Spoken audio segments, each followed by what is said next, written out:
মনে রাখবেন আল্লাহ পাকের জবাব দিতে হবে।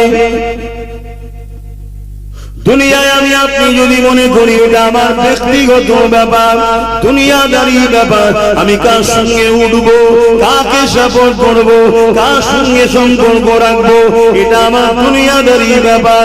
না না না, কোন জিনিস তোমার আমার জন্য দুনিয়াদারি বলে পাশ কাটিয়ে চলে গেলে হবে না। কেন তুমি আমি বিশ্বাসী, আখিরাত বলে আছে, কবর বলে আছে, জান্নাত বলে আছে, জাহান্নাম বলে আছে। তুমি আমি যদি ইমানদার হো, তাহলে তোমাকে আমাকে মনে রাখতে হবে, মান আহাব্বা লিল্লাহ ওয়া আবগাদা লিল্লাহ ওয়া আতা লিল্লাহ ওয়া মানআ লিল্লাহ ফাকাদ ইসতাকমাল আল ঈমান। ভালোবাসবেন আল্লাহর জন্য, দুশমনি করবেন আল্লাহর জন্য, আত্মীয়তা করবেন আল্লাহর জন্য, বিচ্ছেদ হবেন আল্লাহর জন্য, তবে আপনি ঈমানের মজা পাবেন, আপনি প্রকৃত ঈমানদার। এই মনে রাখবেন, দুনিয়াটা আপনার আমার জন্য পরীক্ষা সেন্টার। এখানে আপনাকে প্রতিটা কদমে আপনার রব পরীক্ষা নিচ্ছে, আপনাকে খেয়াল রাখতে হবে। এই মুহূর্তটা এমন ভাবে কদম ফেললে হবে না যে কদমটা আল্লাহ পাক নারাজ হয়ে যায়, ওই কদম তুললে হবে না, ওখানে গেলে হবে না। কিন্তু দুঃখের বিষয়, আর দুনিয়ার জমিনে সবক খারাপ হয়ে যাওয়ার জন্য আমার ঘরের যুব সমাজ স্রোতের মতো খারাপের দিকে চলে যাচ্ছে। এই জন্য আল্লাহ জানিয়ে দিল, ইয়া আইয়ুহাল্লাযীনা আমানু তাকুল্লাহ, হে বিশ্বাসী ঈমানদারেরা, তোমরা আমি আল্লাহকে ভয় কর, ওয়া কুনু মা'আস সাদিকিন, এবং সত্যবাদীদের অনুসরণ কর। এই সত্যবাদী কারা? ইহদিনাস সিরাতাল মুস্তাকিম, মুস্তাকিম যারা, মুস্তাকিম কারা? সিরাতাল্লাযীনা আন'আমতা আলাইহিম, যাদের উপরে আল্লাহ ইনাম দিয়েছে। আল্লাহ কাদের উপরে ইনাম দিয়েছে? মিনান নাবিয়িন ওয়াস সিদ্দিকিন ওয়াস শুহাদা ওয়াস সালিহিন। এই চার শ্রেণীকে আল্লাহ প্রিয় বন্ধু বলেছে, এদের দলভুক্ত হয়ে দুনিয়ার জমিনে থাকতে হবে। কেননা রাসূলুল্লাহ জানিয়ে দিলে আখিরি জামানাতে একটা সময় আসবে, আমার উম্মত উম্মতিরা বড়ই মার খাবে। মাইকের আওয়াজ বুঝছেন? এতটা লুবি হয়ে গেছি, অবাক লাগছে। ইতিহাস পড়েছিলাম, ইমামে হুসাইন পাকের কারবালার ইতিহাস পড়েছিলাম। ইমামে হুসাইন পাক সেদিন ইজিদের বিরোধী করেছিল। কে জিতছিল? মন দিয়ে শুনবেন, আজকের জালিম শাসকদের সঙ্গে মেলাবেন। এজিদ একটা অত্যাচারী শাসকের নাম, এজিদ একটা সমাজ বিরোধী শাসকের নাম, এজিদ একটা খুনি শাসকের নাম, এজিদ একটা শরাবী শাসকের নাম, এজিদ একটা প্রজাদের উপরে অত্যাচারী শাসকের নাম, এজিদ একটা তার দরবারে নারীর নাচ নিয়ে আনন্দ ভক্তি করত। এইরকম একটা বদমাই লম্পট চরিত্রহীন জালিম অত্যাচারী খুনি শাসক ছিল এজিদ। আজকে যদি কারো সঙ্গে এই খসলত কোন মেলে, মনে রাখবেন আজকের দিনে সে হলো আজকের এজিদ। আমাদের মধ্যে অনেকে মনে করে যে কারবালা শুধু ইমাম হোসেন পাকের হয়েছে। না না, কারবালা প্রতিটা যুগে যুগে হচ্ছে। কারবালা শুরু করেছে ইমাম হোসেন পাক, প্রমাণ করে দিয়েছে। নিজের ঘর থেকে কল্লা কেটে দিতে রাজি আছি, কিন্তু অন্যায়ের সঙ্গে হাত মিলাতে রাজি না। সেদিনও হাত ছিল, আজও হাতই আছে। সেদিন ছিল হাতের উপরে হাত রেখে সাপোর্ট করে, এখন সুইচ টিপা। শুনছেন তো নাকি? সেই হাতেরই ব্যাপার আছে, শুনছেন তো? এজিদ জালিমের নাম, জুলুমের নাম, অত্যাচারীর নাম, খুনির নাম, চরিত্রহীনের নাম, লুটেরার নাম, প্রজাদের উপর অত্যাচারীর নাম। আজকে যদি কোন শাসক এরকম থাকে, তাহলে জানতে হবে আজকের দিনে জালিম এজিদ, ঠিক না বেটা? আর আজকে যদি এই এজিদের আপনি সাথে থাকেন, তাহলে আপনি নিজেকে আয়নার সামনে দাঁড় করিয়ে বলবেন, আমি যদি সেদিন থাকতাম, আমি সেদিনও সেই এজিদের পক্ষে দাঁড়িয়ে হোসাইনের বিরুদ্ধে আমি থাকতাম। শুনছেন? আর আজকে যদি কোন মুসলমান আজকের এজিদের বিরুদ্ধে থাকে, আপনি ফখর করে বলুন, আল্লাহ যদি সেদিন আপনাকে রাখতো, আপনি হোসাইনের পক্ষেই দাঁড়াতেন। জোরে বলুন সুবহানাল্লাহ। শুনছেন তো নাকি? দুটো দিক, একটা রহমানের, একটা শয়তানের, একটা জুলুমের, একটা ন্যায়ের, একটা অন্যায় মিথ্যা আর একটা সত্যের। সেদিন মিথ্যার দিকে ছিল এজিদ, সেদিন মিথ্যার দিকে ছিল আবু জেহেল উতবা সাইবা, সেদিন শয়তানের দিকে ছিল ফিরাউন, সেদিন শয়তানের দিকে ছিল নমরুদ। আজকের দিনও এরকম জালিম আছে না নাই? একটু কথা বলছেন না কেন?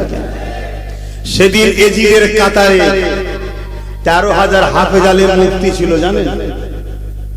একটু হ্যাঁ কি না বলবেন? আমার আম্মা গুলো শুনছো তো মাইকের আওয়াজ? একটু শুনুন। আম্মা, আমরা কোন পীরের ধর্ম মানি না, কোন পীরজাদার ধর্ম মানি না, কোন মুফতি মৌলানা বক্তার ধর্ম আমরা মানি না। আমরা মানি আমিনার লালের দিন মানি। জোরে বলুন সুবহানাল্লাহ। যারা আমিনার লালের দিনের পক্ষে হবে, সে যদি তার বাপ চাষিও হয়, তার বেটাকে নিয়ে নারে তাকবীর আল্লাহু আকবার দেবো। আর আমিনার লালের দিনের দুশমন যদি হয়, আর তার বাপ যদি জগৎ বিখ্যাত ওলি হয়, বাপকে বাপের সম্মান দেবো, কিন্তু বেটাকে আমরা মেনে নেব না। কেন? আমরা মুহাম্মদ রাসূলের দিন মানি, কারো বাপের দিনকে আমরা মানি। শুনছেন তো নাকি?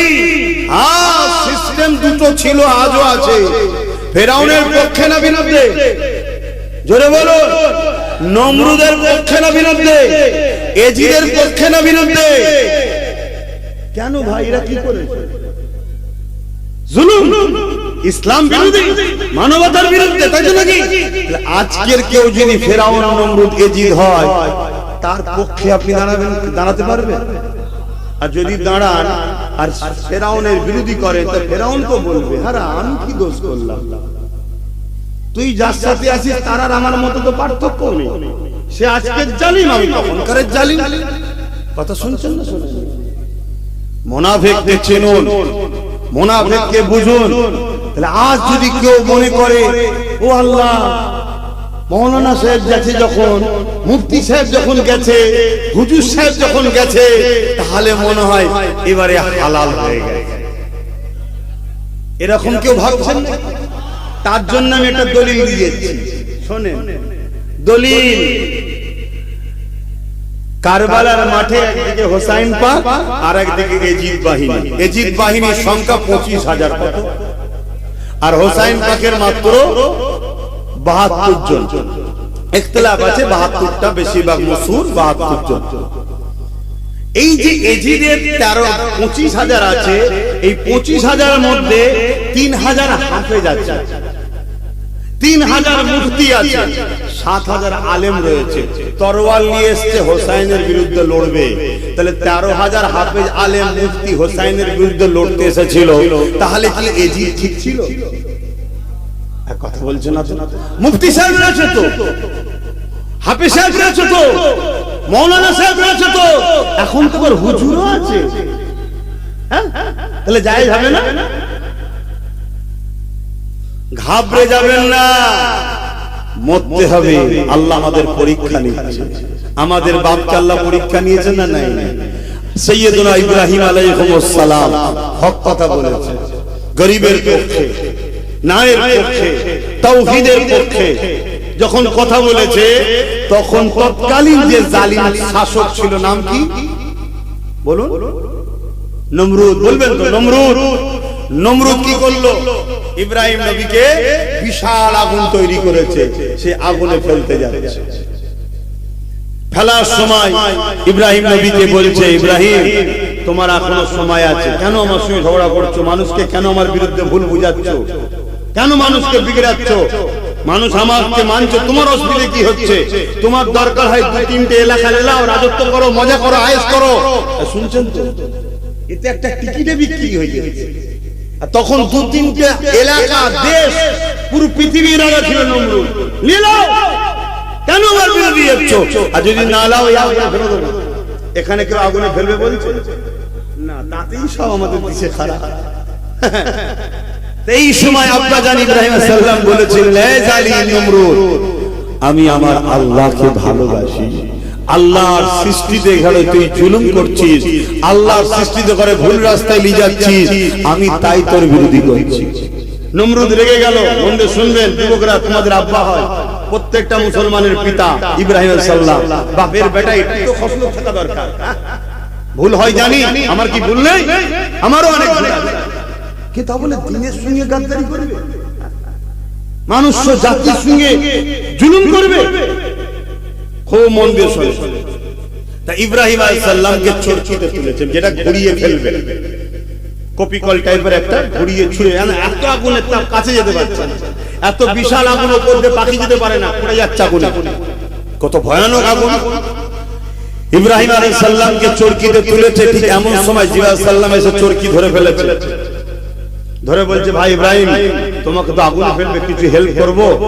ইব্রাহিম আলাইহিস সালাম কি উত্তর দিচ্ছে শোনো, ভাই জিবরাইল, আল্লাহ আমাকে পরীক্ষা নিচ্ছে। আমি তো বলি আল্লাহকে ভালোবাসি, আমার পেটের পরীক্ষা নিচ্ছে আল্লাহ। আমার আম্মারা, বোনেরা, মন দিয়ে শোনে, যা ক্ষতি করেছেন তার বলে কাজ নেই। 1000-1200 টাকায় নিজের ছেলের চাকরি বাকরি সব ভবিষ্যৎ শেষ করে ফেলে। শিক্ষা তো শেষ, শুধু মদের দোকান দেখা যাচ্ছে স্কুলে। যা করেছেন করেছেন, এখন তওবা করার সময় আছে। খুব খুশি, খুব খুশি, কাগজ জমা দিচ্ছে, ভোটার কার্ড, আধার কার্ড, প্যান কার্ড। কেন রে বাবা? 1000 টাকা পাবে।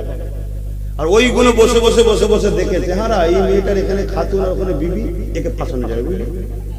এই জাতীয় এসআইয়ের মা বোনদের নাম বেশি কেন? ওই যে কাগজ সব আগে থেকে পেয়ে গেছে, বসে ঠান্ডা করে সব মাথা মেরেছে, হারা এদেরই সমস্যা বেশি আছে, বুঝলি? ধর তাহলে লোভে পাপ, পাপে কি ফাঁসা ফাঁসছে বলে। কিন্তু এরপরও বলবো, আল্লাহর কাছে তওবা করুন। এখন আপনার সিদ্দিকী বেঁচে আছে, যখন বেঁচে আছি কথা দিচ্ছি এর সমস্যা সমাধানের জন্য আপনাদের সাথে আছে। মরে গেলাম কি করে থাকবো? কিন্তু আপনাকে তো আমার হাতটা ধরতে হবে নাকি? আপনি বিপদে পড়েছেন, আমি তুলছি, ডুবছেন, আপনি ধরবেন না, তাহলে আমি কি করতে পারি? লাইনে তো আসতে হবে। তো ভাইয়া শুনেন মন দিয়ে, তো সেই জায়গায় আব্বাদের সাল্লামকে কি বলছি, ইব্রাহিম সাল্লাম, জামাকে আল্লাহ পরীক্ষা নিচ্ছে, এখন একদম ডিস্টার্ব করো না। তবে যাবার আগে শোনো, ও হযরত জিবরাইল, আমার আল্লাহ তিনি শাইউন কাদির, এই আগুনের মধ্যে আমাকে বাঁচাতে পারে। জোরে বলুন সুবহান। কি ঈমান দেখেন বাপরে, আর আমাদের ঈমান কি?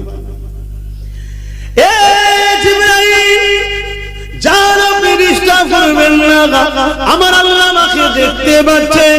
আল্লাহ যদি চায় ইব্রাহিমকে বাঁচাবো, এই আগুনের মধ্যে বাঁচাতে পারে।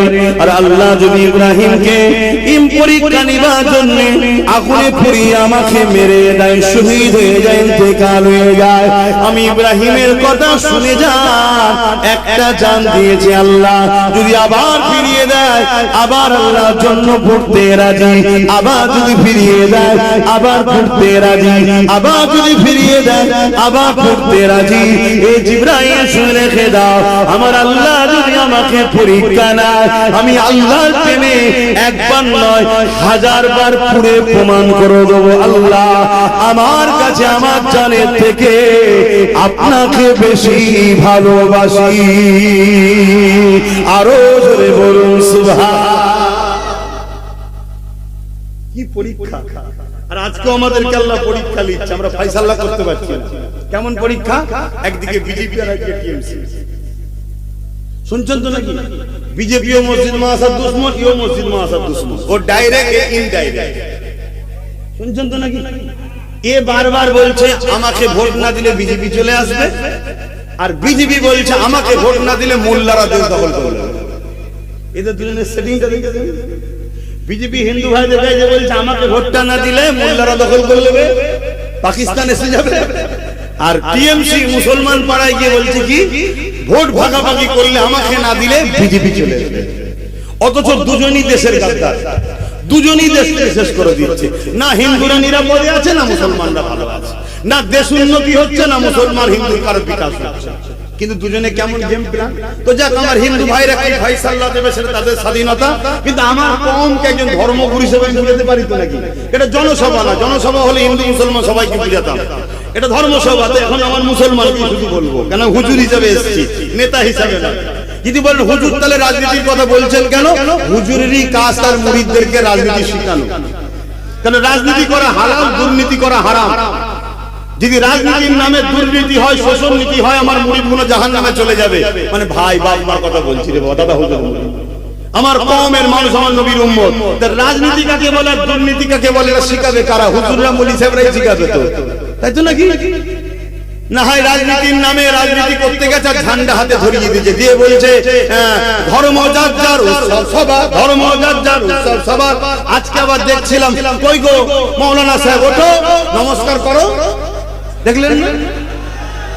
তা আমি তো শিখাবো, আমি তো শিখাবো রাজনীতি করতে নেবে যেমন আল্লাহ আকবার বলবি না, নমস্কারও বলবি না। কেন? নমস্কার আমার হিন্দু ভাইদের স্টাইল, আর আসসালামু আলাইকুমটা আমাদের স্টাইল। অতএব রাজনীতি যখন করতে গেছে, সেখানে দেশের মানুষ আছে, হিন্দু আছে, মুসলমান আছে, সেখানে আসসালামু আলাইকুমও বলার দরকার নেই, আর নমস্কার দিবারও দরকার নেই। ওটাই বলবি, আমার প্রিয় দেশবাসী, আমার বাংলার মানুষ, আমি তোমাদের ঘরে যদি জিতাও 5টা ভালো হবে দেবো, তাই তো নাকি? হাই দেখেন বলছে ঠিক, উঠে আপনার যা বলার সেটা বলবেন, যে আমাকে যদি জিতান আমি আপনাদের জন্য বিধানসভায় আওয়াজ তুলবো, এলাকার যা প্রয়োজন আছে সেটা মিটাবো, এই তো কথা রে বাবা। কিন্তু না, ওখানে বলতে পারছে না যে এটা আমাদের বলা যায় না। কেন? যদি আবার টিকিটটা ক্যান্সেল করতে, এটা গেল। আবার আমার ঘরের একটা রয়েছে, টুপিটা কি বাদ দিয়েছে? হাই রে তুই কি? হ্যাঁ ভাই ভাইয়ের জায়গায় ভাই, ভাই ভাইয়ের জায়গায়, রাসূলুল্লাহর আগে ভাই নয়, দ্বীনের আগে ভাই নয়। আমি তাকে ব্যক্তি আক্রমণ করছি না, তো তার হিদায়াতের জন্য দোয়া যেমন চাইছি, ইনার হিদায়াতের জন্য দোয়া চাইছি। আল্লাহ এদের দুজনকে হিদায়াত করুক, বলুন আমিন। এ ভাই নয় বলে যে বলবো হিদায়াত হবে না তা নয়, একে আল্লাহ হিদায়াত করুক, এই শয়তানদের থেকে চলে আসুক, আমার ভাইটাও যেন ফিরে আসে, বলুন আমিন, বলুন আল্লাহুম্মা আমিন। এদের হিদায়াত দরকার, ঠিক না বেটি? কিন্তু এদের হিদায়াতের জন্য সবথেকে বড় ওসিলা হলো এদের হারা দরকার। আমার কথা কি কষ্ট হলো? এদের হিদায়াতের জন্য সবচেয়ে প্রথম রাস্তা হলো হারা দরকার। কারণ জিতে গেলে আরো হারামের মাল ঝাড়বে, আর যত হারাম খাবে তত জাহান্নামের দিকে যাবে, পরিবর্তন হওয়ার রাস্তা হবে না। যদি বলেন আমরা হুজুর মানুষ খাবো কেন, তুই খাবি না আমি জানি, কিন্তু তোকে খেতে হবে। কেন? নিজের জন্য না খেলো, যার ইশারায় উঠে বলেছিল একটু নমস্কার করো, যার জন্য বলছি আগুনে ঝাঁপ দিয়ে দেবো, সে বলবে লিয়া ইনকাম করে। কথা বুঝছেন না, বোঝেন না? হ্যাঁ, আর না হয় তোকে বলবে গ্যাসের কেস ভরে দেবো। তুই ভাববি আমি হুজুর মানুষ বলিছে, মানুষ গ্যাসের কেস খেয়ে যাবো, চুরি করেই এসে, তাহলে পাপ তো এইভাবেই হয়। তুই কার দল করতে? তুই দল করার জন্য এতই সব, নিজের একটা দল করতে পারতিস, দুজন মিলে। কি দুজন মিলে দল করে নিতে পারতিস? যেমন অনেক দল হচ্ছে, তোরা দুজন মিলে একটা দল করে নিতে পারতিস, কি আরো যাদের এসব লোক লাগলো সেটা দল করে নিতে পারতিস, করে নিয়ে মরতে পারতিস, ঠিক না বেটি? আমার কিছু বলার থাকতো না, কেন? তার ইচ্ছা কাছে করতেই পারে। কিন্তু তুই এমন লোকের দল করতে গেলি যে লোকটা বলছে কোরআন শেষ হবে আর উন্নতি শেষ হবে, এই কথাটা মানিস? মানিস? যদি বলেন না মানিনি, আগে প্রথম এই কথাটাকে তোর নেত্রীকে ক্লিয়ার করতে বল, যেটা আমি ভুল বলেছিলাম। আগে তোর নেত্রীকে বল যে কথা বলা আমার ভুল হয়েছিল, আমাকে সমান নজরে আপনারা দেখবেন। মানুষ মাত্র ভুল হতে পারে, আমরা দ্বিতীয় কিছু বলবো না। দ্বিতীয় নম্বর কথা, যার দল করতে গেছে সে তো বিজেপির আইনকে মেনে নিয়েছে। বিজেপি যে ওয়াকফ কালা কানুন করেছে, আমার কথা কষ্ট হচ্ছে। যদি আমার কথায় কষ্ট নেন তাহলে ফেরাউনের বিরুদ্ধে কেউ বলবেন না, নমরুদের বিরুদ্ধে বলবেন না। কারণ ফেরাউন নমরুদ ওরাও দিনের দুশমন ছিল, তখন মুসা নবী ইব্রাহিম ছিল, এখন মুহাম্মদ রাসূলুল্লাহ দিনের দুশমন আজকের এই ফেরাউন গুলো করছে। এরা রাজ ক্ষমতার জোরে ওয়াকফকে মিটাতে চাইছে।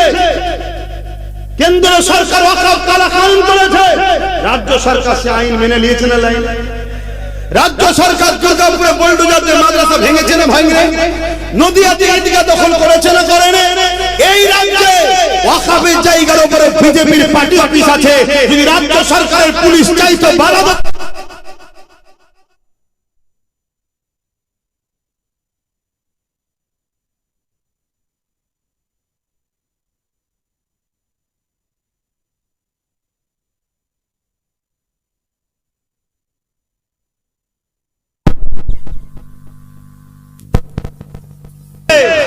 রাগ হলে আমার উপরে রাগ দেখিয়ে লাভ নাই।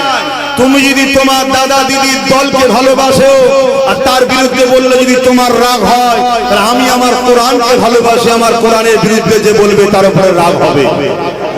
তুমি যদি তোমার দাদা দিদির দলকে ভালোবাসো, তাদের বিরুদ্ধে বললে যদি তোমার রাগ হয়, আমি আমার ওয়াকফ মসজিদ মাদ্রাসা কবরস্থানকে ভালোবাসি, তার বিরুদ্ধে যে করবে তার উপর আমার রাগ হয়। কোন এমন মুসলমান আছে যে কোরআনের দুশমনকে ভালোবাসে, কোরআনের বিরুদ্ধে গিয়ে তারপরে সে বলবে আমি ঈমানদার আছি? খুব সাবধান হন। এদের জন্য দোয়া করি, আল্লাহ এদেরকে হেদায়েত করুন, বলুন আল্লাহুম্মা আমিন। তাহলে এদের প্রথম স্টপেজ হচ্ছে এদের হারা দরকার। তাই যদি এদেরকে কেউ ভালোবাসেন, এদের চাহানেওয়ালা আলেম উলামা মাননেওয়ালাও যদি কেউ আমার কথা শুনে থাকেন, যদি বাঁচতে চান সর্বপ্রথম এদেরকে হারান, না হয় আগামী দিন এদের দ্বারা, যেমন এক মাওলানার দ্বারা মদের বিলে সই করিয়েছে, জানেন তো নাকি? সে ব্যাচের একটা সময় কিন্তু ভালো ছিল, কিন্তু এর পাল্লাই পরে খারাপ হয়ে গেছে, সঙ্গ দোষ, শুনছেন তো নাকি? সেই মৌলী সাহেব আজকে খারাপ হয়ে গেল। তা এরা যদি যেতে, এদের দ্বারা তো এরকম অনেক নোংরা কাজ করিয়ে নেবে। তাই ইসলামকে যদি ভালোবাসেন, দ্বীনকে যদি ভালোবাসেন এবং এদেরকেও যদি ভালোবাসেন, প্রথম কথা হলো এদের হারা দরকার। তাহলে আল্লাহ হয়তো এরা যখন হেরে যাবে, এদের কাজ দল ঘুরতে দেবে না, আর দেবে না। একটা শুধু মজা লিবার জন্য নিয়েছে, এটা থাকে না, সেটা চুষে লাও। এর আগে আমাদের পরিবারে আরো অনেকের মজা লিয়েছিল না, এখন তাকেই গাল দিচ্ছে, কেন? চুষা হয়ে গেছে। এখন এদের থেকে একটু নিতে চাইছে, যখন দেখবেন হেরে গেছে বলবে হ্যাঁ এইসব ঢ্যাঁড়স গুলোকে কি করতে নিয়েছিলি, বাদ দে বাদ দে বাদ দে বাদ দে। তখন এই বেচারি গুলো আবার সেই বাবারা বাবারা করতে করতে চলে আসবে আমাদের মঞ্চে। তাহলে এদের হারা দরকার আছে না? তাহলে আমি কেন দুশমন? এক কথা বলছি, আমি তাদের ভালো চাইছি। ভাই দেখেন ভালো যুগ নেই না, ভালো কথা বলতে নেই। আরে ওসব নাচ গানের কথা ছাড়ো না, কথা করে ফেলেছে, কি করা যাবে? সব মলি সাহেব মানুষের ডিপে ঢোকে, ওসব কথা বাদ দাও, হয়ে গেছে, কি করা যাবে? তাহলে আল্লাহ রাসূল বললেন একটা সময় আসবে এই জমিনের উপরে আমার উম্মতরা প্রচুর মার খাবে। সাহাবা হুজুররা জিজ্ঞেস করলেন, হুজুর আমার ভাইদের কি সংখ্যা কম হবে? মন দিয়ে শুনবেন, আল্লাহর নবী কিভাবে মার খাবে সেটাও বলে দিয়েছে। আল্লাহর নবী বলছেন, খোদার্তরা খাবারের থালের উপরে যেভাবে ঝাঁপিয়ে পড়ে, আমার উম্মতের উপরে একদল ঝাঁপিয়ে পড়বে। আমরা দেখছি না পুরো দেশ জুড়ে, আমার রাজ্য জুড়ে বিভিন্ন জায়গায় ভিড় মুসলমানকে পিটিয়ে পিটিয়ে মেরে ফেলেছে, দেখছেন না? দেখেন রাসূলুল্লাহর কথা মিলছে তো? মিলবে, সব মিশ হতে পারে, আমার রাসূলুল্লাহর কথা কখন মিশ হবে না? কারণ নবীর মুখ কথা আল্লাহ, জোরে বলুন সুবহানাল্লাহ। রাসূল বললেন আমার উম্মতের উপরে একদল মানুষ, খোদার্ত পশুরা যেভাবে খাবারের উপর ঝাঁপিয়ে পড়ে, তাদের উপরে ঝাঁপিয়ে পড়ে একটা সময় আমার উম্মতদের উপরে প্রচুর অত্যাচার জুলুম মার খাবে। সাহাবা হুজুররা জিজ্ঞেস করলেন, হুজুর কারণ কি? আমার ভাইদের কি সংখ্যা কম হবে? আল্লাহ নবী কি উত্তর দিয়েছেন শোনেন। নবী বললেন, না, সংখ্যা কম হবে না। তাহলে আমরা কি সংখ্যা কম? জোরে বলুন। সংখ্যা যদি কম হতো, তাহলে আমার দেশের রাজা মশাই বাংলায় ঢোকার জন্য ইচ্ছা করে মুসলমানদের নাম কেটে বাদ দিতে হতো। ওরাও জানে যে যতক্ষণ না নাম কেটে বাদ দিচ্ছি ঢোকা সম্ভব নয়, কিন্তু এখনো মাথা চুল করছে। এত নাম কেটে বাদ দিবার পরে এখনো বলছে 110-15 জের উপরে যাচ্ছে না। শুনছেন তো? তাহলে আমাদের সংখ্যাটা কত বুঝতে পারছেন? কিন্তু তারপরও মার খাচ্ছে কারা? কথা বলবেন তো? রাসূলকে সাহাবারা জিজ্ঞেস করলেন, সংখ্যা কি কম হবে? রাসূল বললেন না। তাহলে হুজুর সংখ্যা যখন কম নাই তাহলে মার খাবে কেন? আমরা 313 জনে মার খাইনি, আর ওদের সংখ্যা বেশি হবে তাও মার খাবে বলছেন কেন? আল্লাহর নবী বলেছিলেন, প্রথম নম্বর কারণ তারা মৃত্যুকে ভয় করবে, আল্লাহকে ভয় করবে না। मेरी उल्फत मदीने से यूं ही नहीं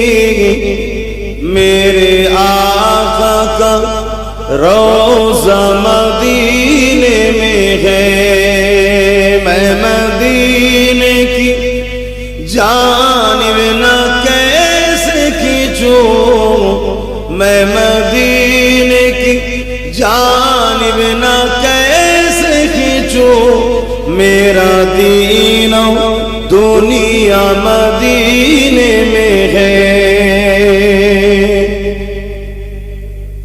عرش عظیم جس کا بڑی شان ہے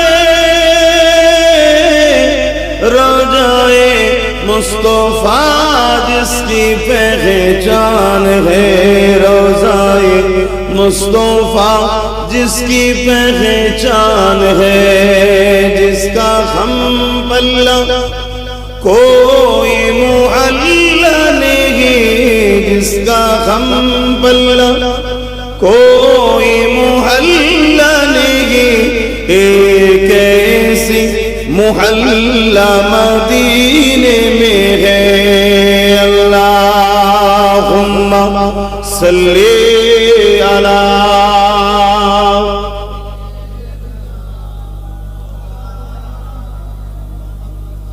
وعلی آلہ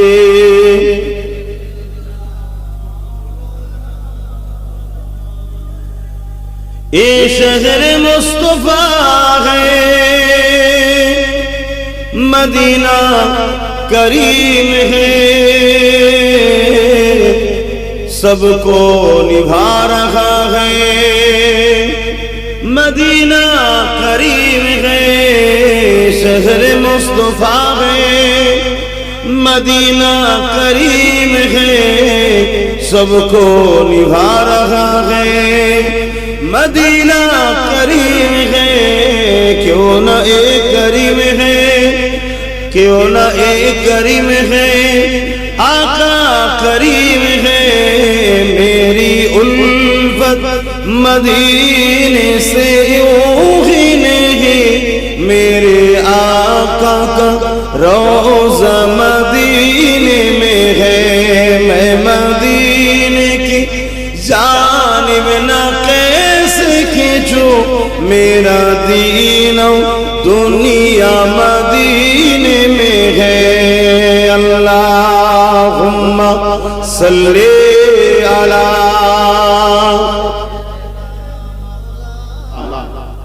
আমরা কিছু মানুষ বহুত প্ল্যান মাফিক উম্মতে মুহাম্মাদীকে ইসলামের একটা বড় অংশ থেকে দূরে সরিয়ে দিয়েছে ইসলাম দুটো পাট্টির উপরে দাঁড়িয়ে আছে এই যে আস্তে আস্তে দেখছিলাম রেল লাইন দেখবেন দুটো পাটি বিছানো আছে তার উপর দিয়ে রেল গাড়িটা যায় তা ইসলাম নামক গাড়িটা যায় দুটো পাট্টির উপর দিয়ে কোরআন তার প্রমাণ দিচ্ছে তা'মুরুনা বিল মা'রুফ ওয়া তানহাউনা আনিল মুনকার একটা পাট্টির নাম হচ্ছে ভালো কাজ করো ভালো কাজের প্রতিষ্ঠিত করো আরেকটা পাট্টির নাম হচ্ছে অন্যায় করো না অন্যায়কে মিটিয়ে দাও তাহলে ইসলাম শুধু ভালো কাজ করব এটুকু করে সীমাবদ্ধ নয় একদিকে যেমন ভালো কাজ করো করতে হবে করা প্রতিষ্ঠিত করো অপর দিকে অন্যায়কে মিটাবার নাম ইসলাম জোরে বলুন সুবহানাল্লাহ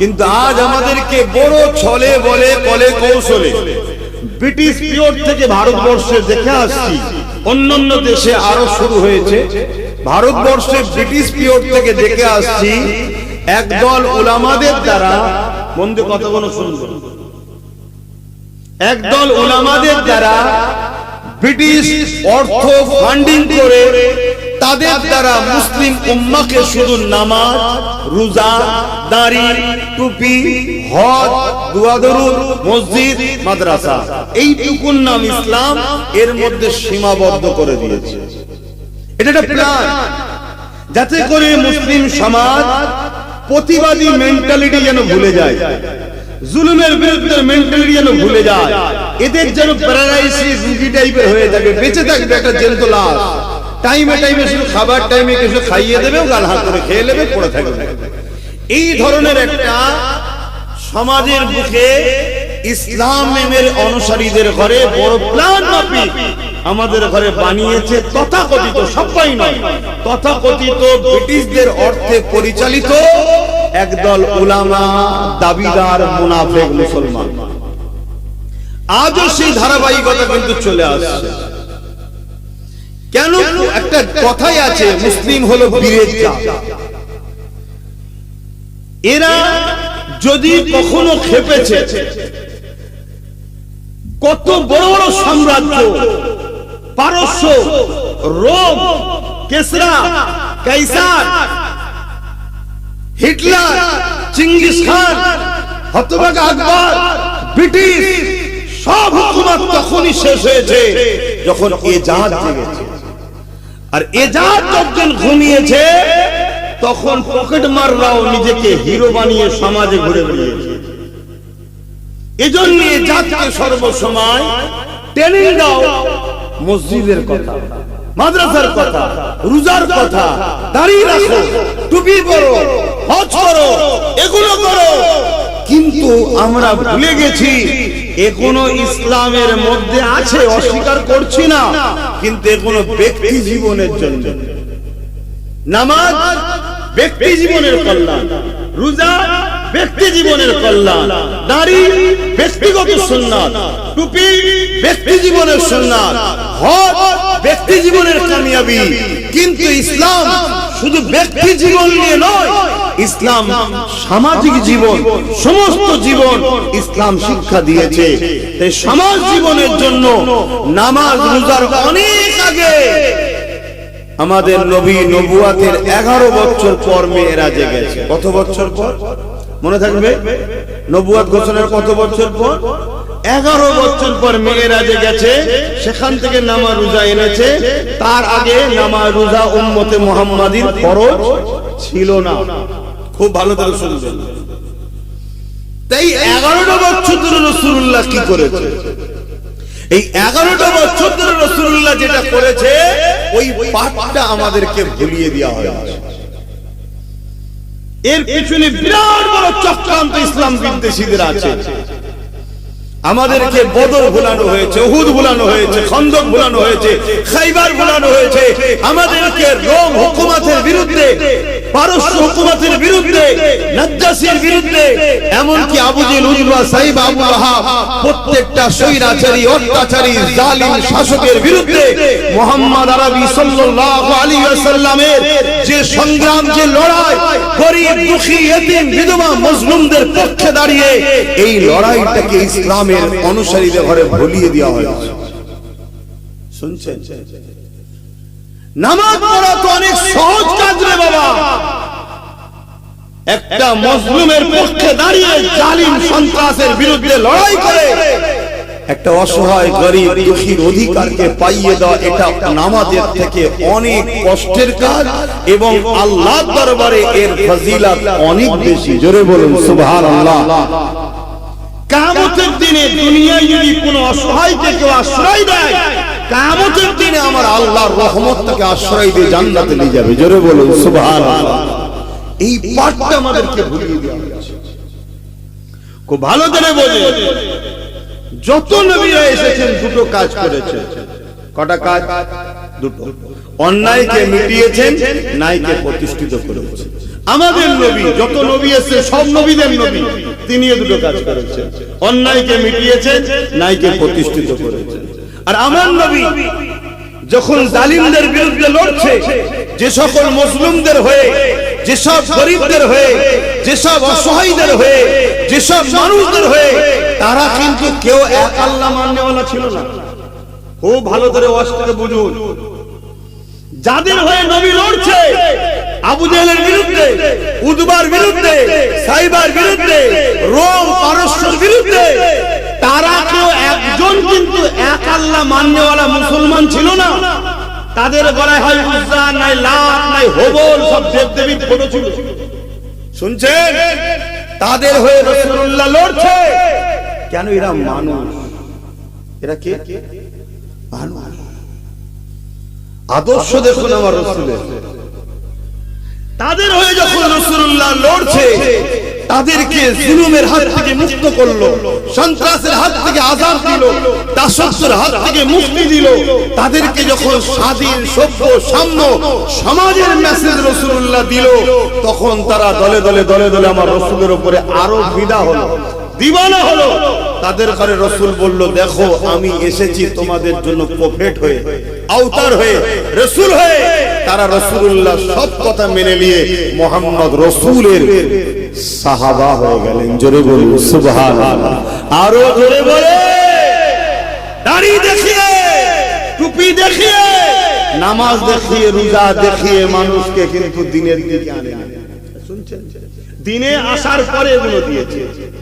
দিনের দিকে মানুষ এসেছে জুলুমের বিরুদ্ধে লড়াই, ইনসাফের পক্ষে, মানবতার পক্ষে, সত্যের পক্ষে, খোদার পক্ষে, এতিমের পক্ষে, বিধবার পক্ষে, মজলুমের পক্ষে, অসহায়ের পক্ষে, মনুষ্য জাতির পক্ষে, নেশার বিরুদ্ধে, সন্ত্রাসের বিরুদ্ধে, জুলুমের বিরুদ্ধে, দুর্নীতির বিরুদ্ধে, চুরির বিরুদ্ধে, খুনের বিরুদ্ধে। এসব রাসূলুল্লাহর কর্মকাণ্ডগুলো যখন দেখলো, তখন মানুষ দলে দলে দলে দলে দলে দলে মুহাম্মদ রাসূলের দিওয়ানা হতে লাগলো। জোরে বলুন সুবহানাল্লাহ। আর আজকে আমরা মুসলমান কি করছি? নামাজ আছে কিন্তু জুলুমটা আছে না? রোজা আছে কিন্তু চুরি, বদমাইশি, লুটটা আছে না? হজ আছে, এতিমের মাল ঝেড়ে খাওয়া ব্যাপারটা মুসলমানদের মধ্যে আছে না? বড় বড় জুব্বা, দাড়ি, টুপি, মুফতি, মাওলানা, বক্তা, হাজী, হুজুর, পীর, পীরজাদা সব আছে, কিন্তু আবার দেখো অত্যাচারী, স্বৈরাচারী, জালিমদের সঙ্গে মুখে মুখ দিয়ে গুজুর গুজুর করাও হচ্ছে না, হয় না? অথচ একটা নবী দেখাতে পারবে যে জালিমের সাথে ছিল, একটা ইমাম দেখাতে পারবে জালিমের সাথে ছিল। ওজন চারটে ইমাম, চার ইমামই মুসলিমের পক্ষে থাকার জন্য জালিমদের হাতে অত্যাচারিত হয়েছে। ইমাম বুখারীর মতো মানুষ ন্যায়ের পক্ষে থাকার জন্য তৎকালীন শাসকের হাতে অত্যাচারিত হয়ে নিজের শহর, নিজের মাতৃভূমি ছেড়ে চলে যেতে হয়েছে। ইমাম সুফিয়ান সাওরীর উপর অত্যাচার হয়েছে। ইমামে আযমকে জুলুম করে জেলে দিয়েছে, বিষ-পান করিয়ে মেরে দেওয়া হয়েছে। আমার মুর্শিদ কেবলা, আপনাদের মুর্শিদ কেবলা জবানের মুজাদ্দিদ দাদা হুজুর ব্রিটিশদের পক্ষে ছিল না বিরুদ্ধে ছিল? জোরে বলুন, জোরে বলুন। আজকে কি হচ্ছে? ইসলামের নামে, মুফতির নামে, মাওলানার নামে, বক্তার নামে, হুজুরের নামে আজকে কি হচ্ছে বলুন? এই যে সাধারণ ছেলেগুলো, আমাদের ঘরের ছেলে, এরা কি করে সাহস পায় হারাম খাবার? কি করে সাহস পায় এরা মানুষকে লুটে খাবো? কি করে সাহস পায় পরের মাল দখল করে খাবো? তখনই সাহস পায় যখন আমার মতো হুজুর গোল জামা লাগিয়ে হারাম খাবে, তখন এরা সাহস পাবে। আরে হুজুর করতে সমস্যা নেই, তো আমি করলে সমস্যা কি? কিন্তু যুব সমাজকে বলবো, হুজুরের কবরে হুজুর জবাব দেবে, আপনার কবরে আপনি দেবেন। তাই ওই হুজুরের পাল্লায় পড়বেন না যে হুজুর সুরাতে সকলে নবীর ওয়ারিস দেখাচ্ছে কিন্তু হাকিকাতে সে শয়তানের ওয়ারিস। সেই হুজুরের পাল্লায় পড়বেন না। কেননা আমার আল্লাহ জুলুমের বিরুদ্ধে, আমার আল্লাহ জুলুমের বিরুদ্ধে। তো জুলুমের পক্ষে কেউ থাকলে সে কখনো হাক্কানি উলামা হতে পারে না। এটাকে মাথায় রাখবে যুবকরা। আমার রাসূল কত কষ্ট করেছে এই দিনের জন্য। দিন বলতে কি? আমি আবার একবার বলছি, দিন বলতে কি? ইসলাম। ইসলাম বলতে কি? ধর্মনীতি। ইসলামে কি শুধু ধর্মনীতি আছে? ইসলামে যেমন ধর্মনীতি আছে, সমাজনীতি আছে, পরিবার নীতি আছে, রাষ্ট্রনীতি আছে, রাজনীতি আছে, এডুকেশন নীতি আছে, বিজনেস নীতি আছে, সংস্কৃতি নীতি আছে, মানব বন্ধন নীতি আছে।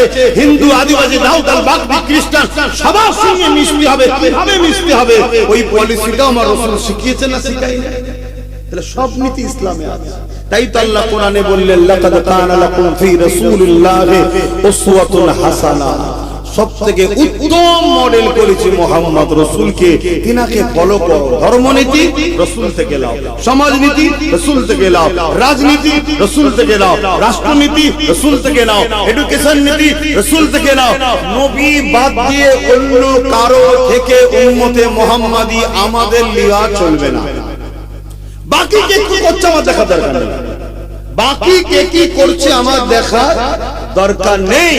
এ দেশ সবাইকে সমানভাবে অধিকার দিয়েছে, যে যার ধর্ম, যে যার উৎসব, যে যার নিয়ে আছে। আমরা ইসলামের অনুসারী, আমরা প্রতিটা নিঃশ্বাস টানা ছাড়াতে আমাদের মডেল মুহাম্মদুর রাসূলুল্লাহ। জোরে বলুন সুবহানাল্লাহ। নবীকে ফলো করুন, যদি বাঁচতে চান নবীকে ফলো করুন। আর নচেত নবী বাদ দিয়ে, আল্লাহ বাদ দিয়ে যাদের দলদাস হয়ে যাবেন, আমার আল্লাহ তাদের হাতে আমাদেরকে মিটাবে। মিটাচ্ছে না, মিটাবে। খারাপ লাগবে না? উদাহরণ দেবো। সব থেকে বড় একটা উদাহরণ হলো, যাদের জন্য সব করলাম তাদেরই সহযোগিতায় 93 লক্ষ লোকের নাম বাঁচা দিয়েছে।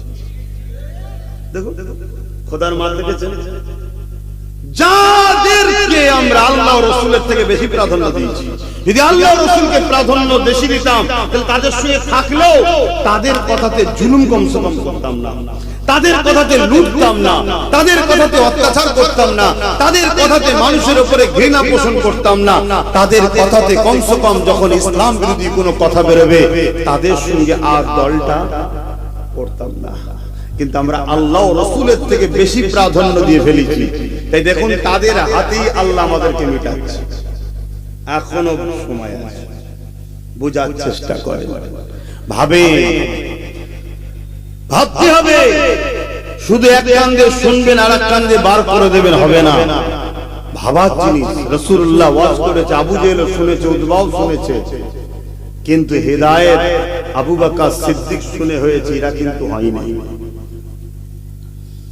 একবারও কি দিল বলে না যে আমার রাসূলুল্লাহ কত কষ্ট করে ইসলামটা দিয়েছে, এই ইসলামের হেফাজত করব? আমি আবার একবার বলছি, ইসলাম বলতে কি? আমি আবার একবার বলছি, ইসলাম বলতে কি? ইসলামে যেমন নামাজ আছে, রোজা আছে, হজ আছে, তাওহীদ, রিসালাত আছে। ইসলাম একত্ববাদকে বিশ্বাসের যেমন নাম, ইসলাম নারীদের অধিকার দিবার নাম। শুনছেন তো নাকি?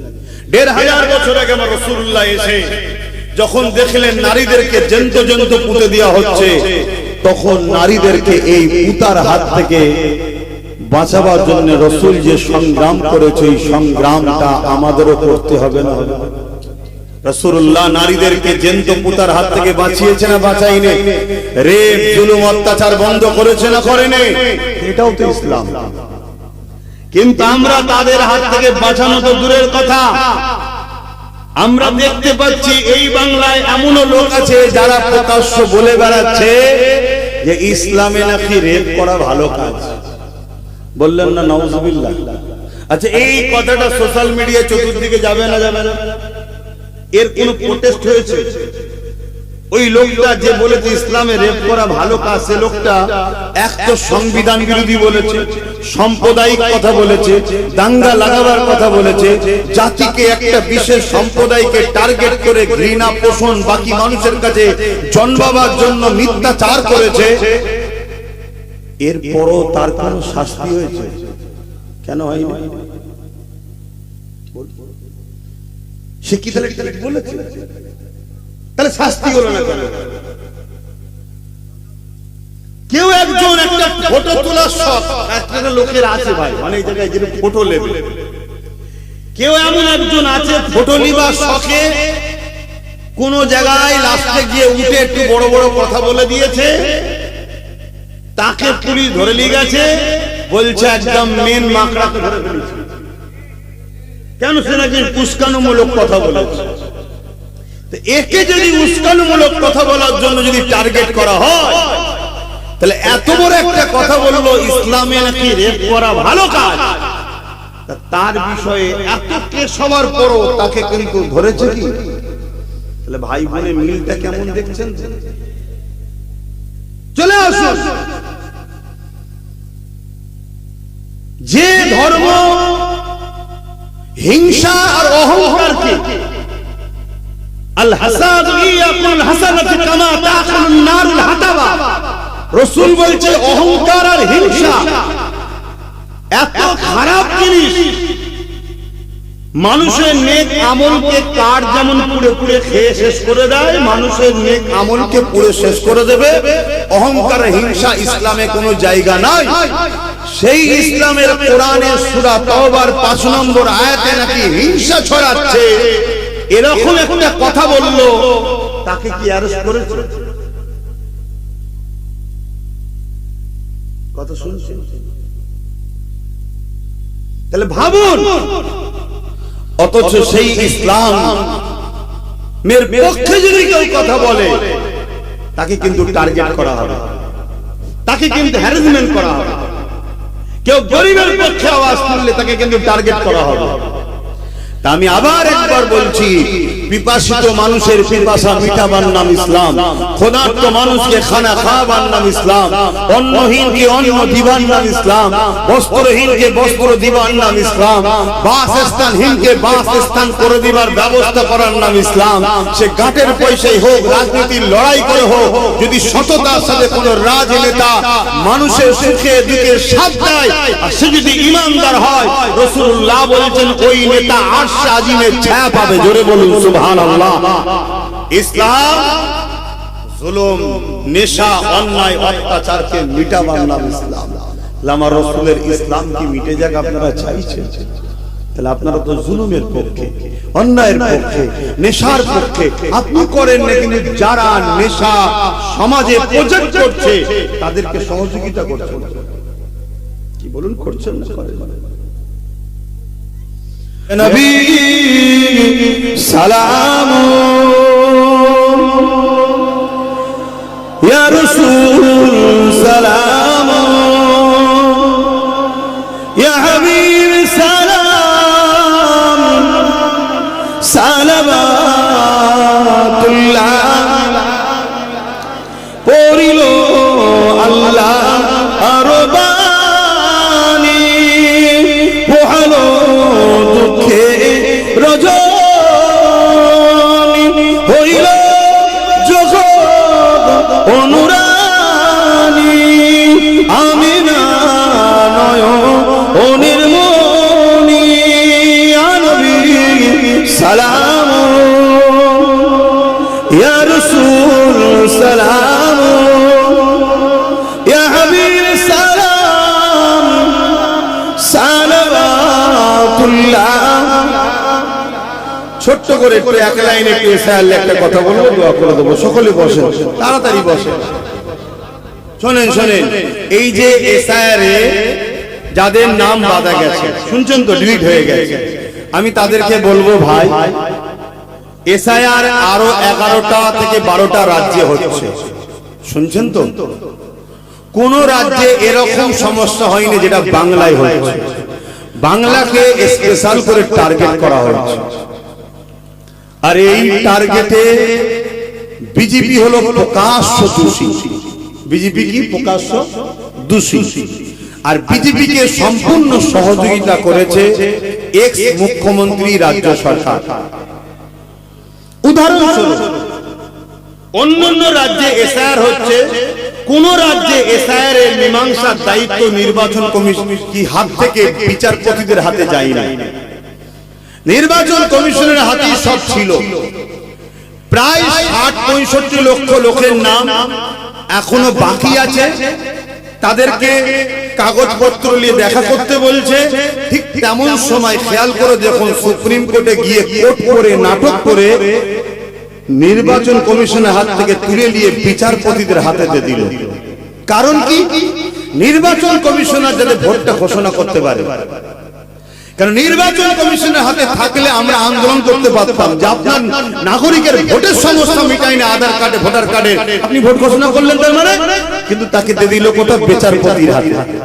আর বিচারপতি বলছে এটা তো আমার কাজ নয়, ভোটকে ঘোষণা করবে না করবে, আমাকে দায়িত্ব দিয়েছে, আমি দেখছি, আমার যেটা সন্দেহ হবে আমি কেটে দেবো। পরবর্তীতে তুমি ট্রাইব্যুনালে যে উকিল টুকিল লাগিয়ে দলিল কাগজপত্র নিয়ে তুমি যাবে, তখন যদি জজ সাহেব মনে করে তুমি নাগরিক তো নাগরিক। এরকম হচ্ছিল না? হচ্ছিল না। কিন্তু মালদায় কোন এক জায়গায় কিছু অ্যাক্সিডেন্ট ঘটাতে পুরো সেটাকে ঘেটে ঘ হয়ে গেল। এখন ঘোষণা শুনছি কি, যা হবে ভোটের পরে হবে। আদৌ ভোটের পরে হবে কি হবে না কোনো গ্যারান্টি আছে? এই যে 93 লক্ষ কম বেশি মানুষ আজকে বিপদে পড়েছে, এর জন্য সম্পূর্ণ দোষী কেন্দ্র সরকার। আর সেই সরকারকে সম্পূর্ণভাবে যে বাঁচাতে সহযোগিতা করছে সেটা হলো এক্স মুখ্যমন্ত্রী রাজ্য সরকার। আমার সঙ্গে আপনারা কি একমত হতে পারছেন? যদি না হন তাও বলবেন একমত তারা হতে পারছেন, হাত তুলে সাক্ষী দেন। ব্যাস, এই যে মানুষকে ভাসানো হলো, যে মানুষকে ভাসায় সে জালিম না জালিম না। দ্বিতীয় নম্বর চলে আসেন ওয়াকফ, অর্থাৎ ইসলাম ধর্মের ধর্মীয় সম্পদ, মসজিদ, মাদ্রাসা, কবরস্থান, ঈদগাহ, খানকা, এটাকে কেউ যদি জুলুম করে ধ্বংস করে দিতে যায় সে জালিম না জালিম না। কেন্দ্র সরকারি ওয়াকফকে মিটাতে চাইছে না চাই না, রাজ্য সরকার সাথ দিয়েছে না দেয়নি? জোরে বলো। তাহলে এরা দুজনই ওয়াকফের বন্ধু না দুশমন? জোরে বলো। দুশমন যে হবে আমার মসজিদ মাদ্রাসা সে জালিম না জালিম নয়? এবারে চলে আসুন রাসূলুল্লাহর একটা হাদিস, এখানে আমার উলামা ভাইরাও রয়েছেন, রাগ না করে চশমা খুলে দিয়ে আসুন কি ভুল হচ্ছে আব্বাস সিদ্দিকীর বুঝান। কিন্তু মনে রাখবেন বিপদে আমি আছি, আপনিও আছেন। আপনি ফুরফুরাওয়ালা হন, তাবলীগওয়ালা হন, দেওবন্দিওয়ালা হন, বেরেলিওয়ালা হন, আর যে কোনো ওয়ালা হন, বিপদে কিন্তু আমি আপনি উভয়ই রয়েছি। কেন? কবরস্থান আপনার আমার, মসজিদ আপনার আমার, মাদ্রাসা আপনার আমার, সবটা টার্গেট। তাই মনে রাখবেন ব্যাপারটা বুঝার চেষ্টা করুন। তাই আমি বলবো আল্লাহ রাসূলের মিশকাত শরীফের হাদিস, নবী বললেন কোন মুসলমান যদি অত্যাচারী জালিম জানার পর কোন মুসলমান যদি শক্তিশালী করার জন্য তার সাথ দেয়, ওই মুসলমান ইসলাম থেকে বেরিয়ে যাবে। আমি আবার একবার বলবো, কোন মুসলমান যদি অত্যাচারী জালিম জানার পরও তাকে শক্তিশালী করার জন্য সাথ দেয়, ওই মুসলমান ইসলাম থেকে বেরিয়ে যাবে। যারা এসআইআর এর নামে নিরীহ মানুষকে পেরেশান করছে তারা জালিম না জালিম নয়? এর জন্য কেন্দ্র সরকার রাজ্য সরকার উভয়ে দোষী না দোষী নয়? তাহলে এরা জালিম না জালিম নয়? যারা ওয়াকফকে মিটাচ্ছে কেন্দ্র ও রাজ্য সরকার, এরা জালিম না জালিম নয়? জানার পরও কেউ যদি এদেরকে ভোট দেয় তার মানে শক্তিশালী করার জন্য, তারা ইসলামে থাকবে না বেরিয়ে যাবে? রাসূলুল্লাহর হাদিস।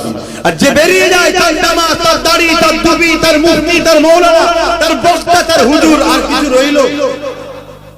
একটু মাথা ঠান্ডা করে কাজ করবে।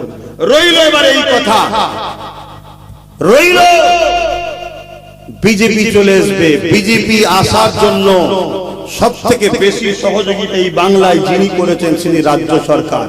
কেন? 15 বছর আগে এই বাংলায় কোনো বিজেপি ছিল না, ইনি বিজেপিকে এনেছে, খাল কেটে কুমির এনেছে। এক। দ্বিতীয় নম্বর, সে যেভাবে মুসলমানদের নামগুলোকে বাদ দিচ্ছে প্রতিটা বিধানসভায়, তাহলে আপনি যদি 20% 20,000 মুসলমান 30,000 মুসলমান ভোটই দিতে না পারেন তাহলে আপনি রুখবেন কি করে? কিন্তু 2021 আমি বলেছিলাম যে চেয়ারের একটা পায়া তৈরি করো। আজকে যদি এই সরকারকে তুমি 2011 200 কি বলে 150টা কি 140টা দিতে, আর আমাদেরকে যদি 40 50 60 70টা দিতে, কম বেশি যারা ছিলাম আমরা, তাহলে একসাথে সরকার হতো না? হতো না? তাহলে এই সরকার কি এই জুলুম করতে পারত? অতএব বোঝো এখনো সময় আছে। হাড়ুয়া হোক, বাদুরিয়া হোক, বেগমগা হোক, বসিরার উত্তর হোক, ভাঙর হোক, মিনাকা হোক, ক্যানিং পশ্চিম হোক, ক্যানিং পূর্ব হোক, এই যে কোনো ভাবো আমডাঙ্গা হোক, অশোকনগর হোক, এসব জায়গায় একদম বুঝতেই তো পারছেন আবহাওয়া সব উল্টো চলছে।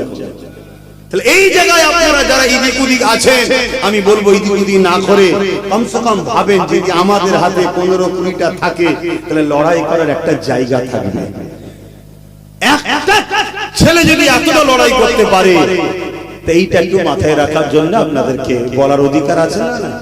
একটু অধিকার বলে গেলাম। বাকি দুটো বিষয় বললাম, সেটা হলো এসআইআর করে যে মানুষকে শেষ করছে যারা, আর যারা ওয়াকফকে মিটাচ্ছে, জালিমকে ভোট দিলে, জালিমকে শক্তিশালী করলে আল্লাহ রাসূল বলছে ইসলাম থেকে বেরিয়ে যাবে। একটু মনে রাখবেন। তাই আপনি হয়তো কাউকে ভালোবাসেন, আজকে সে কিছু ভুল করে ফেলছে, আপনি ভালোবাসার ঝুঁকে পড়ে তার পক্ষে দাঁড়িয়ে সোশ্যাল মিডিয়ায় কথা বলছে, আপনি আপনার ভালোবাসাকে আরো পাকে পুঁতছেন। আমাকে যদি সত্যি কেউ ভালোবাসে, আমার যদি ভুল হয়, সে আমার হয়ে হাওয়া যদি দেয়, তাহলে জানবেন সে আমার দুশমন। আর সে যদি আমায় সত্যি ভালোবাসে, সে আমায় বুঝাবে যেটা আপনি ভুল বলছেন, তাহলে জানবেন সে আমার উপকার করলো। তাহলে আজকে যেভাবে আমার ওয়াকাফ, আমার মুসলিম সম্প্রদায়কে বিশেষ করে টার্গেট করা হয়েছে। পাশাপাশি এসসি এসটি ভাইরাও বিপদে, হিন্দু সমাজের বড় একটা অংশ গরিব মানুষ বিপদে। সবটাকে খেয়াল করে আমাদের চলতে হবে। যদি অনেকে বলছে যদি আমাদের সঙ্গে আপনাদের মনে হয় যে সাথ দিতে অসুবিধা হবে, তাহলে আমি বলবো বিগত দিন যাদের সাথ দিয়েছিলেন তারা আপনাদের জন্য কি করলো বলেন, কি করেছে বলেন। সেই জায়গায় আমরা তো বেশি কিছু বলছি না, আমরা শুধু ডিফেন্স করার মতো একটা শক্তি আমাদেরকে দেন, একটা ডিফেন্স করার মতো শক্তি নিজেদের হাতে একটা রাখেন, এটা দরকার আছে না? না কেন? বাই চান্স যেমন আজ ঠকালো, এশায়ার হতে দেবো না, আমার লাশের উপর দিয়ে হবে, হইয়ে দিল। ওয়াকাফ আমাদের ব্যাপার নয়, দিল্লি চলে যাও আন্দোলন করো বলেছে তো নাকি? তাহলে আপনাদের তো দিন এসছে, বলবেন তো দিল্লি চলে যাও, বলবেন না? তো সেই জায়গায় এই যে ফাঁসিয়ে দিল, আজকে বলছে নাকি এনআরসিতে কাউকে ক্যাম্পে যেতে দেবো না।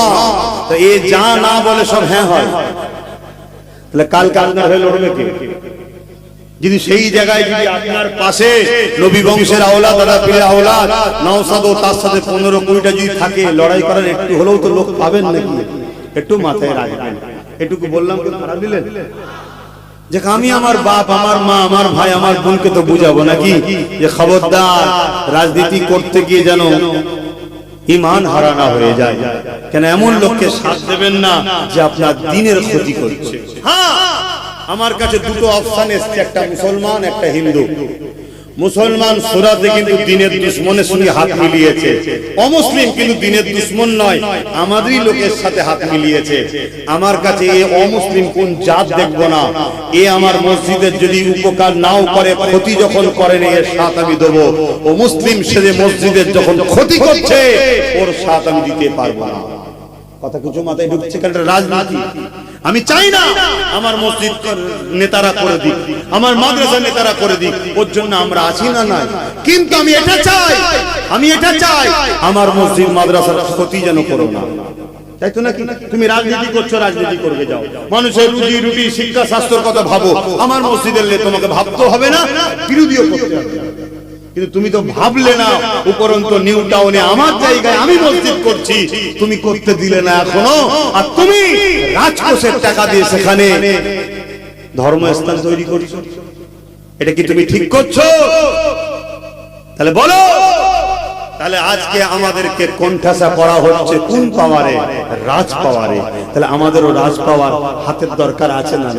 আমি হুজুর করিনি, ইমাম করেনি, মুফতি মৌলানা করেনি, কিন্তু আমরা তো ডিরেকশন দেবো।